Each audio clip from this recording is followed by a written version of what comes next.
نحمده ونصلي على رسوله الكريم أما بعد أعوذ بالله من الشيطان الرجيم بسم الله الرحمن الرحيم وأقم الصلاة کہ قائم کرو نماز کو. تو لہذا یہ ہے کہ جنت میں جانے والی پہلی جماعت وہ ہوگی جو کہ اذان سے پہلے مسجد میں اللہ کے گھر میں جا کر اذان کا انتظار کرے اور اذان مسجد میں بیٹھ کر سنے. لیکن اس کے ساتھ ساتھ یہ بھی ہونا ضروری ہے ہر ایک مسلمان کے لیے کہ وہ اعمال صالحہ کرے، حقوق پورے مکمل صحیح طور پر ہر ایک کی ادا کرے اور وہ رات اور دن کے تمام اعمالوں میں عیادت وغیرہ تمام الفتیں وغیرہ اور جو کہ حلال رزق کما کر اس کو طیباً کر کے کھاتا ہو اور جس کے پاس منہ کا تقوی ہو، آنکھ کا تقوی ہو، کانوں کا تقوی ہو، سوچنے کا تقوی ہو، دل و دماغ یعنی کہ دونوں کا تقوی ہو، اور جس کے پاس ہاتھوں کا تقوی ہو، جس کے پاس پیروں کا تقوی ہو، جو مکمل تقوی میں ڈھلا ہو، وہ جماعت تمام مہربانیاں وغیرہ جس لائق بھی ہو، وہ جسمانی اعتبار سے، زبانی اعتبار سے، دولتی اعتبار سے بھوکا رہ کر اور بھوکے کو کھلا دے، مہربانیاں کرنے والا ہو، صحیح دین پر چلنے والا ہو، مکمل اس کے اندر دین کوٹ کے بھرا ہو، تبھی کہہ پائے گا وہ جب من دینوں کا سوال آئے گا قبر میں کہ میرا دین اسلام ہے،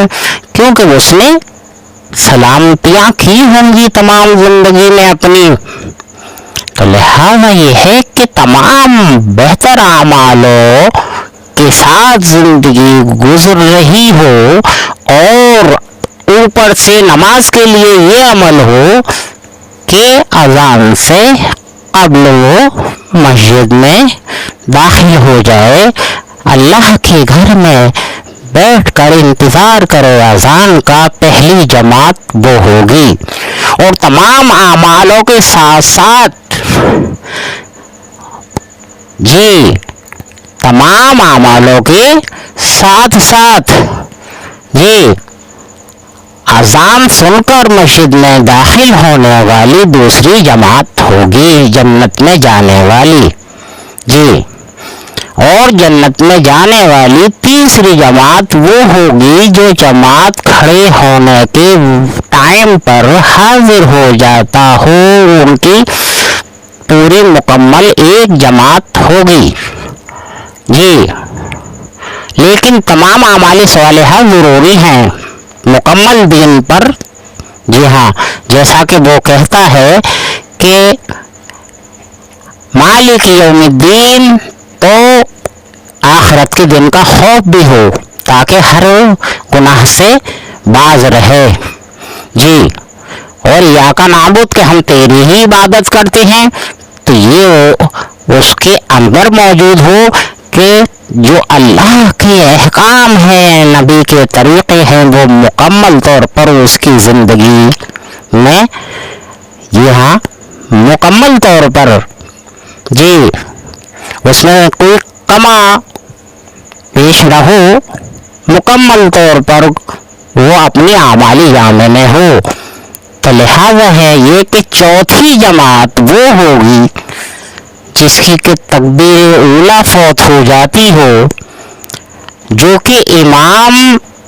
سورہ فاتحہ تمام مکمل کلمات ادا کر کے کہتا ہے بعد میں آمین. تو اس آمین کے ساتھ 70,000 فرشتے آمین کہتے ہیں اس سے بھی محروم ہو جاتا ہے. جی یعنی کہ جو امام کی آمین نہ سن سکتا ہو، امام کے ساتھ ساتھ آمین نہ کہہ سکتا ہو، اتنی لیٹ پہنچتا ہو، جو 70,000 فرشتے آمین کہتے ہیں امام کے ساتھ ساتھ، اس سے بھی محروم ہو جاتا ہو. لہذا چوتھی جو جماعت ہوگی وہ چوتھی جماعت جنت میں جانے والی،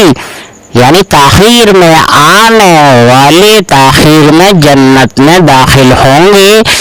اور اذان سے قبل آنے والے جو اول آئے ہیں وہ اول جائیں گے، پھر دوئم سوئم،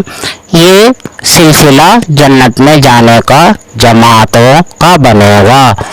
اللہ تعالی ہمیں کہنے سننے سے زیادہ